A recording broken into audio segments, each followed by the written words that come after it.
I remember when it started. The woman next door was strangled to death in her bed with no sign of forced entry. Although her window was open, she lived on the 5th floor without a fire escape. The killer was never found and the apartment remained vacant. Sometime after she died, I started having night terrors. I would awake suddenly, gasping for air. One night, I opened my window and stuck my head out to take some deep breaths. That's when I first noticed him. A man was standing in the window of an apartment across the street. It was the only one with lights on, and his body was just a silhouette. I couldn't really make it out at first, but he seemed to be outstretching his arms toward the window.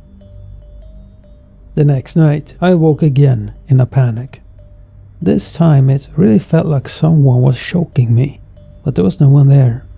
I assumed the incident with the woman next door was just making me paranoid. For the first time in my life, I was a little scared to be alone. As I opened the window for some fresh air, I noticed him again.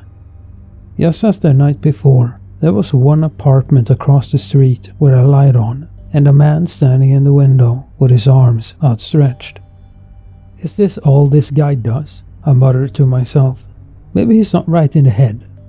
I had an eerie feeling that he was looking right at me, but it was hard to see. I closed the window, pulled the shades, and went back to bed. I was getting curious about the man in the apartment across the street, so I bought some binoculars. During the day, I watched his window to see if there was anything strange going on. There was no activity, not even any furniture visible from the window. Had he moved out since last night? I watched until the sun went down, but no light in the apartment ever came on. That night, I dreamed there was a man at my window. Like my late neighbor, I lived on the 5th floor, and there was no fire escape. It was hard to see his face, but I could feel his eyes examining me. His presence was thick and suffocating, almost intoxicatingly so. I struggled to avoid his gaze as I ran to the window, attempting to close the shades. Before I could scream, he reached right through the glass and put his hands around my neck. I awoke terrified and convulsing. The window was open, though I had closed it earlier. Coughing and wheezing, I stuck my head out and took in the night air. It was unusually quiet, no cars on the road. Looking down at the street, there was a long stretch of light penetrated by a looming shadow. Reluctantly, I panned up to find the source. Again, there was one apartment across the street with a light on, and a man standing in the window with his arms outstretched. I grabbed my binoculars to get a closer look. Immediately, I was petrified. He was most definitely staring at my window, and his arms seemed to be stretching for me. I locked the window, pulled the shades, and hid under the blankets. Each night I became more paranoid. I stopped looking out my window and kept it locked at all times with the shades drawn. Even so, I could feel him staring at my apartment. I thought about calling the police, but I still wasn't sure if it was all in my head. Then came that horrible night. As usual, I awoke in hysterics. My window was still locked, but the shades were up. I looked across the street, and the man with his arms outstretched had his window open. This was my chance.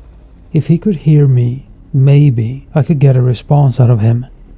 What the hell are you looking at? I shouted, but there was no reply. The man remained silent and motionless, his arms extended slightly beyond his open window. I thought he would at least be startled, but he showed no sign of acknowledgement. Why do you stand there every night? Still nothing. Just as I turned away, his light went out. I looked back to see if it was still there, but it was too dark. I slammed the window shut, locked it, pulled the shades, and turned on the TV. There was no way I was going back to sleep. Or at least, that was what I kept telling myself until I started to pass out. I couldn't help it, so I shut off the TV and climbed into bed. Later that evening, I had another night terror, feeling like I was being strangled. The sensation didn't stop, however. This time, I really was strangled. 2 real hands were clasped around my neck, attempting to squeeze the life out of me. As I struggled to break free, I tried to get a look at my attacker. I followed the arms, expecting them to lead to a body, but they just kept going. They stretched all the way to and through my open window. I couldn't believe it. Arms were stretching into my 5th-story window all the way to my bed and were choking me. I flailed around, trying to wrestle away from the freakish extremities. Kicking and scratching didn't faze them, and the grip was so tight that it hurt to move. I reached out in desperation for the knob on the nightstand drawer as brittle nails dug into my skin. I managed to get it open, but trying to reach inside made the choking even more painful. Frantically, I felt around for anything sharp. I grabbed a pen and began stabbing the left arm with every ounce of strength in my body. I don't know how many times I stabbed it, but eventually it pulled back a little, removing the left hand from around my throat. I grabbed it, pulled it to my mouth, and bit down as hard as I could until I drew blood. The arm shook violently, trying to pull its hand from my jaws. Choking on blood, I unclenched my teeth. Both arms began retreating while I spit and gagged. I stumbled to the window, hoping to slam it down on them, but I just grazed the fingertips. I watched in horror as the arms, which had stretched all the way across the street, retracting back to their source. My heart stopped when I saw who they were attached to. They were his arms. I couldn't look away as the hideous limbs wobbled and whipped, returning to their normal length. He put them down at his sides, and the light went out. This time, I didn't just lock the window. I moved the bookcase in front of it. I sat on the floor shaking, trying to get my thoughts together. What was I going to tell the police? A man reached into my window from across the street and tried to strangle me. They'd surely think it was a prank call, but I needed someone to check out that apartment or I would never be able to sleep again. I decided to make a quick, anonymous call about a domestic disturbance. Eventually, 2 officers pulled up to the building across the street. They went inside, and a light soon came on in the window.